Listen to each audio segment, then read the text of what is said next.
Good morning. I'm delighted to be here today to discuss cultivating creative citizenship. And we could not have three better people to lead us in this conversation. Matteo Lepore is deputy mayor of the city of Bologna. 3 years ago, Bologna announced the Collaborative Pact for Urban Commons, allowing citizens to enter into a formal agreement with the city to redesign parks and public spaces and abandoned buildings. Matteo also promotes a range of initiatives to engage residents, from participatory budgeting to the new office of Civic Imagination, which is running a number of projects as well. Next, we have Tommi Laitio. He's the Executive Director of Culture and Leisure for the City of Helsinki. Tommi led the design of Helsinki's new citizen engagement model, and that puts empathy at the heart of all of their citizen outreach. Helsinki is designing digital tools with design thinking and allowing residents to co-design a number of initiatives around the city, including recently engaging thousands of residents in the design of your new library, which I think is a $100 million building opening next year. Thank you, Tommi. And finally, we have Amalia Zepou, who is Vice Mayor for Civil Society and Innovation in the city of Athens.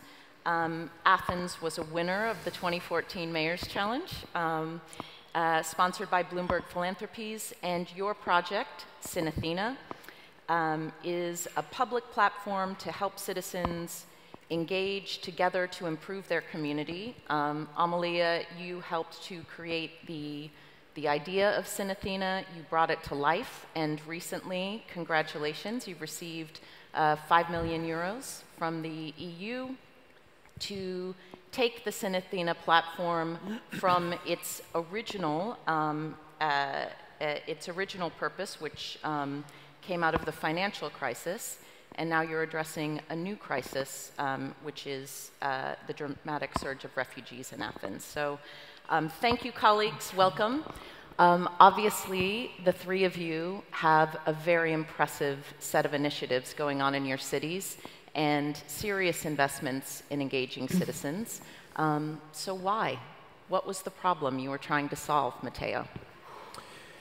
Hello, everyone. I don't know if you know Bologna. It's a 400,000 city in the heart of Italy.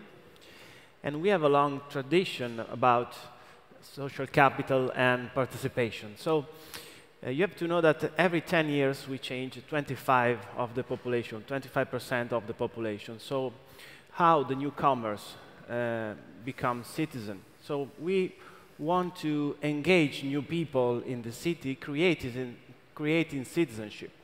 And all our participatory process, collaborative process, and this year with this new name, Civic Imagination process, is dedicated to create citizenship and engagement for Bolognese people, the new Bolognese people. Tommi, what about you? Very nice to be here, thanks. We in our new strategy of the city of Helsinki that was launched a couple of months ago, there's this amazing sentence, says every person in Helsinki has the right to feel themselves as a member of Helsinki, and every person has the right, not the responsibility, but the right to use their skills for the benefit of their community. That's kind of what we're starting from. To give you a bit of context, Finland is a place, and Helsinki especially, where people really trust institutions. 91% of the Finnish population trust the police, 85% trust the education system. I think you're losing the audience. Yeah, I know. But to like make it more realistic, 15% trust the political parties. So in a way, trust towards services is very high. But then, on the other hand, trust towards Finland's future is declining. We see in many recent surveys that especially young people are losing hope on Finland's future. Only 50% of teenagers and young adults think that Finland's future is good. So what we need to do is, and the country is changing, we've been a very closed country, we're opening up to migration and becoming a part of the global community more and more. So we kind of have to find a way to combine this idea that, that we have people with very diverging needs and skills, and that people are treated in an individual manner, and combine that with a sense of community. So take the discussion from kind of asking people what they want to really have a more in-depth conversation about what's fair, what's just, how do we divide the kind of limited resources. Because no city can meet everyone's preferences. And if we treat people like consumers, that we just ask them what they want, we can never, I think, succeed. So we have to kind of, in a way, put more emphasis in what it means to be a citizen. That's what we're dealing with.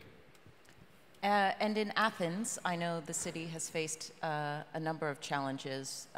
What really inspired the work around citizen engagement in Athens?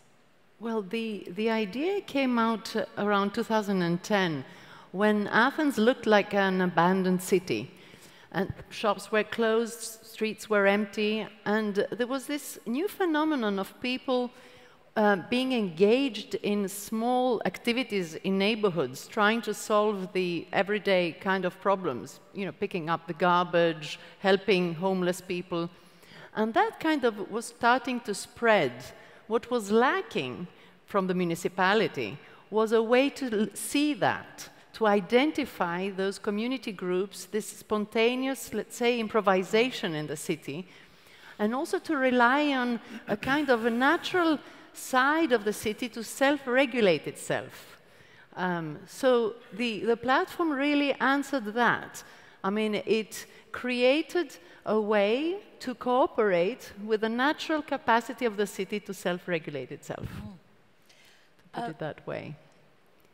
Matteo, what would you say to people who listen to the work that's going on, hear about these initiatives? What would you say to convince them that this is not just a nice to have for government, but for cities today, this is a must have?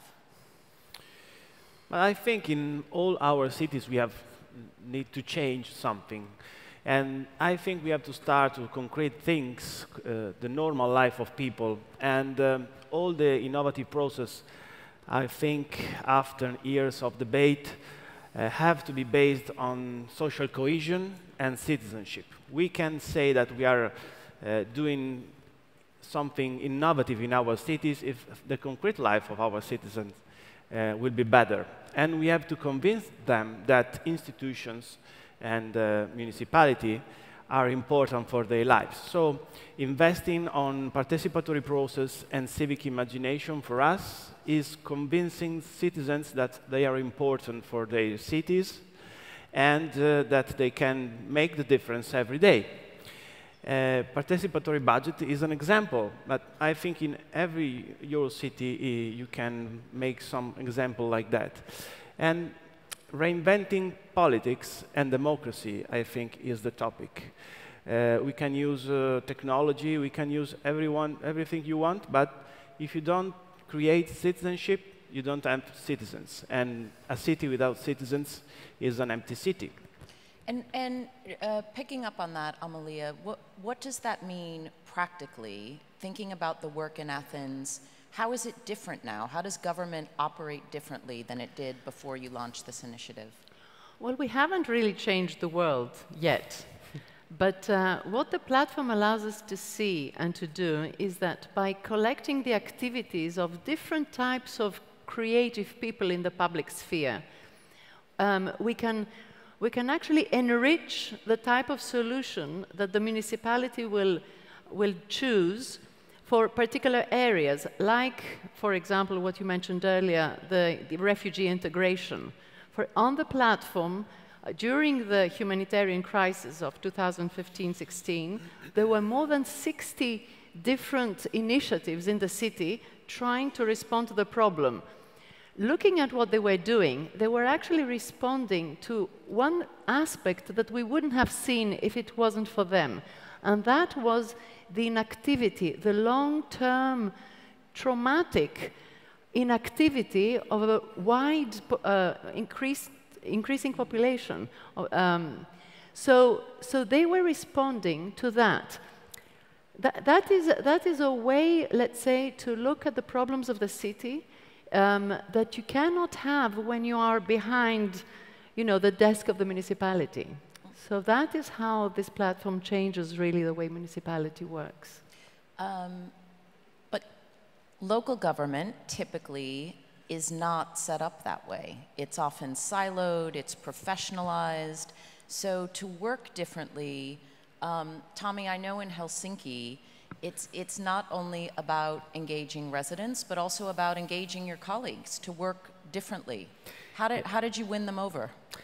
To kind of understand the Finnish mentality of doing things, I think if you think of an engineer getting married to a teacher, that's kind of the Finnish mentality. In a way that we believe in people, we believe in knowledge, but we're very, very pragmatic, like overly pragmatic sometimes. So we've needed to do three things. We need like symbolic wins, in a way, like to demonstrate that engagement leads to better results. We've seen, for instance, with our city bike system, that by crowdsourcing where the stops for the city bikes are, using user testing in the procurement process, we've managed to make it, I think, in terms of usage, I think Helsinki has the most active city bike system in Europe at the moment. Eight users per bike per day. And I think kind of that demonstrates to a lot of people also the more engineer types, that in a way like engagement leads to better results. So that's one part. The other one is the part that you need to create encounters where citizens and civil servants meet, and civil servants get the experience that they are being understood. That in a way, that citizens understand their concerns and their limited budgets. So we, for instance, have a community house where citizens have a seat in the board of the community house, and it's really changed the way these librarians think about citizens. They've understood that when we have an in-depth conversation, it leads to better results. We have a joint agenda. And then the third part is improving skills, investing in skills. So we developed this, it's a board game that any team in the city of Helsinki can use. It's a 1.5-hour process. So they basically go through different engagement methods. They kind of go through what their goals are. They get to know different engagement tools, and they decide two that they're going to test. And we've used it for the executive team of the city, or executive teams of departments, but also to like in a kindergarten, with a kindergarten staff. And it works on both levels. It's an amazing tool. And you designed the game yourself? We used a design agency, a Helsinki-based design agency called Hellon, and they designed the game with us, and then we tested it with kind of very different teams in the city, and it's been incredibly successful. Like people feel that there's been this buzz around engagement for years, but they haven't understood what it actually means. Kind of that's the engineer raising her head. Our hand and saying, I don't understand, what does this mean concretely? So the game helps them in getting to concrete results and understanding what we're actually going to do.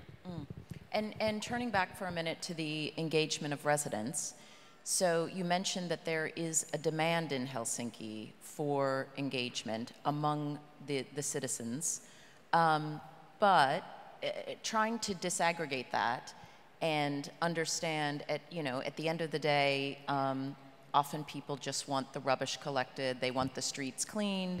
How do you figure out how much they really want to be consulted and about what?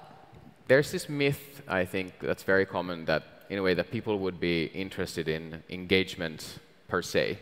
And I don't think people are. There's only nerds like me who are interested in like democracy and engagement like full time. But most people are interested in kind of single issues. They want to fix issues for their children. They want to help the elderly. They want the rubbish collected better. So I think we have to go through issues. I think cities go really wrong when they try to get people active on a generic engagement agenda. I think you have to kind of work through issues. I think if you think of most politicians, most mayors probably have come into politics through a single issue. And it doesn't mean self-interest, because a lot of people come into civic engagement also because they want to drive a more fair society. Amalia, you have said something very similar about engagement, that it's not about engagement, it's about ownership. Myung Lee, who runs Cities of Service, working with hundreds of cities, says something very similar. And kind of flipping that to the, residents should have a stake, and it's not just about engagement, but residents don't always have an equal stake, and they don't participate in the same ways. So what do you do about that? Yeah, I think it's important to understand that these platforms that we have created, and now on the Sinathina platform, there are more than 350 community groups and more than 3,000 activities that we know have occurred in the city. It's important not to take this as a platform for available volunteers for the city. It really doesn't have to do with that. It has to do with the capacity of the municipality to see, to listen, to what matters to those that are active in the city. It's not collecting ideas or good intentions about the city. It's about seeing what people actually do in action in the city. It is a fantastic thermostat. It's the heart of the city beats in what people do for it. And it is somehow the responsibility of a municipality to be able to look at that, to see it, and to incorporate it as a priority of the city from its citizens. It's not, I don't like the word engaging. You know, we don't have time to spend for engaging people. People are already interested in the city, and we just lack the possibility to see them. So we have to spend the energy in finding those people. Matteo, you've recently launched the enigmatically titled Office of the Civic Imagination. I know that part of the work of that office is to engage residents in improving the city. So tell us a story. What is one project that has come through that channel that's really inspired you? Give us a sense. Yeah. After 3 years of work about urban commons and collaboration, we decided to create a new team, a Civic Imagination Office, last year. This team is composed by 12 people, and we use this team to spread information about data, about what the city is now and the demographic change to every district. We have 6 districts. And this team is leading a process to design our European funds program, for example. 40 million euros in the city. We decided to invest half of this budget to public buildings, 11 public buildings in 6 districts. And we are redesigning this building with this investment in workshops and district labs with people, and the team is leading this process. The Civic Imagination Office leads the process of the participatory budget, 1 million euros for the city. We selected, after 1 year, 27 projects, and the 7th of November start the campaign. So this is the manifesto of the campaign for vote. We want to convince people to vote not for a politician, but for a project in their districts. And at the end, the Civic Imagination next year, for 5 years, will schedule the participatory budget every year and all the co-design workshops in the labs with the people among school, starting from youngs in the community. And the local-based job, I think, is really important. Now we have in Bologna about 300 pacts with people signed to take care of urban commons, and 7,000 people involved and registered in a digital platform. So the participatory budget starting now, and we start from this big community of 7,000 people. They can vote and engage the others, convincing them to vote. And I think it's a good way also to be in the city as a deputy mayor or a mayor. Stay close to the people among them. And co-design, it sounds like, is at the heart of what you're doing. I know in Helsinki, design is at the heart of not only your work, but it's across probably most departments in city government. Can you talk a little bit about why that is the case and how the city embraces design? Helsinki was chosen to be the World Design Capital in 2012, and for that year, we kind of decided that the theme of the year, we went from kind of the design of concrete objects, from industrial design to really designing a city. It wasn't an easy decision because Finland and the Nordics have a very strong kind of product design tradition, but we focused mostly on designing a city. And I think from then on, we've really kind of in a systematic manner gone from department to department and found cases where we can really kind of bring design tools in. Again, going to the pragmatic Finn. Give an example. What we did, for instance, at the Helsinki Art Museum. I don't know, I'm sure it's the case in other countries as well, that art museums have difficulties in reaching, for instance, people from the poorer suburbs, young people, and so on. And they were kind of struggling with this idea of, like, how do we reach young people? How do we do programs for young people? And then through a kind of a design process, they went from kind of looking at kind of demographic user groups or target groups to motivation-based groups. So they went from, through a very participatory process with staff and customers, they went from, you know, women, men, young, old, pensioners. They went to 3 target groups, which are people who love art, people who love new things and new experiences, and people who want to do things together. And it's managed to kind of find joint interest between young people and old people, understanding that the museum is a great place for a date, or it should be a great place also to go by yourself. An evening reception. Yeah, and yes, and we've seen that it's led to people find the museum more approachable, they find it easier to go to, they find it more welcoming, and then we've kind of managed to build a service process for all these 3 groups throughout the museum. And it's also more liberating to disabled people, to old people, to young people, that they're not kind of siloed into a group, but they're looked at through their motivations and aspirations and skills. In your opening remarks, you mentioned that in Helsinki you have a relatively higher degree of resident trust in government by European standards. Yeah.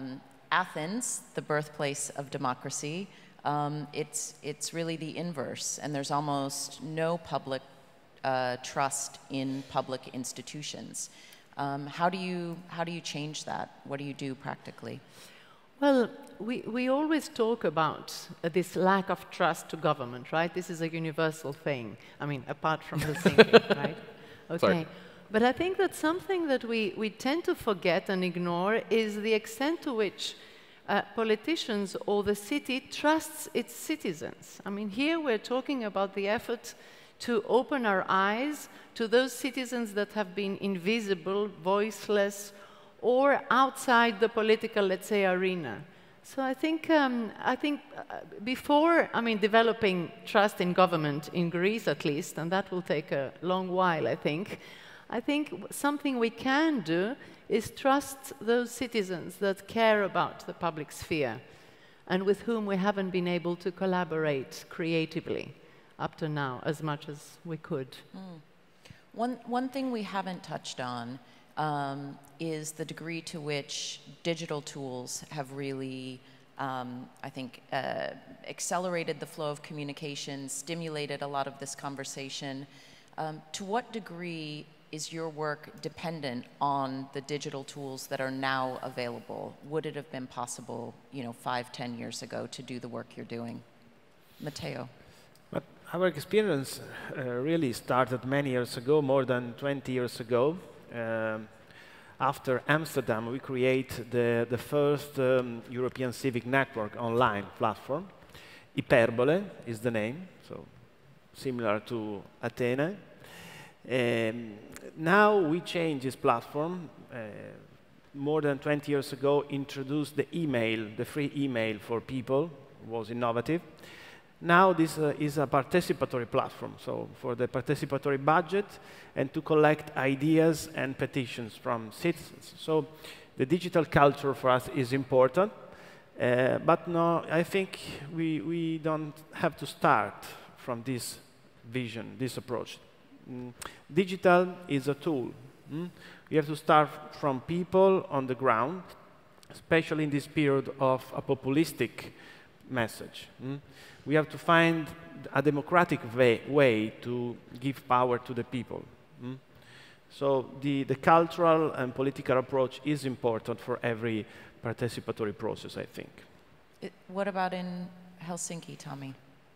I think if your process is messy and you make it digital, you have a digital mess. In a way, like it doesn't solve your problems by making a messy process digital. I think and it doesn't take away the need to build a community. You still need to invest in building a community. We have really good experience from using digital tools for ideation, for instance, with existing communities. Or let's say people who move into a new neighborhood, we can use for social innovation and so on. But you still need to invest in kind of the face-to-face relations. Or we've had good experiences of like redesigning schools, because there's an existing community of parents and teachers and pupils. But it doesn't take away the need to invest in a community. We're launching participatory budgeting, if the city board decides so, in next week. We are launching it next year, and we are building it on a digital platform that's also used by Barcelona. But still, we need to invest in the kind of the face-to-face relations, people meeting in local libraries and thinking what this neighborhood needs. It doesn't take away that, but I think it can kind of increase the impact of your work. I know a lot of people out there in their cities are interested in promoting the kind of work that you're doing so successfully. Looking back on your experience, think about one thing you would have done differently. And do you have any advice for our audience here this morning? Matteo, we'll start with you. I think you have to take care of your civil servant. You have a big community in your municipality. We started taking care of all the local groups, but only at the end we discovered that the most important community, the first one, is civil servant. They are important and they are citizens of your city. Kind of like continuing on the same lines, I used to act as the head of youth services before this post, and we did this exercise that we sent our entire staff, 350 people, on the streets of Helsinki to talk to random young people, and then analyze the results, and kind of a listening tour. And it meant for a lot of our staff members that they had positive encounters with people who are doing well in the city. And what I would do is invest that the city leadership would do this kind of listening tour as well. Really go into the city space and listen, not market services, but actually listen how people feel in a certain neighborhood. Amalia. What would I have done differently? There's something I admire very much in the city of Ghent, actually, and this is that beside the platform they have developed and all sorts of other digital tools to be in correspondence and communication with this creativity of the city, they have their city officials. There is among the city officials, they have those neighborhood watch people whose job is to walk in the streets and look at what people are doing, what are they thinking. This is fantastic. We don't have that in Athens, and I would have added that in the proposal submitted at the mayor's challenge if I had known. And there was something I thought when you were asking the question about the digital tools. With all due respect to the digital age, the city-states of ancient Greece did exactly that, okay, in another context. So I think that it's really, you know, whatever the age, you can do it. You know, tools are good, but they're not the ones, it's not, you know, we're not... we don't need them really to have a right to democracy. Well, that's an inspiring point to finish. So join me in thanking our panelists. Okay. Thank you.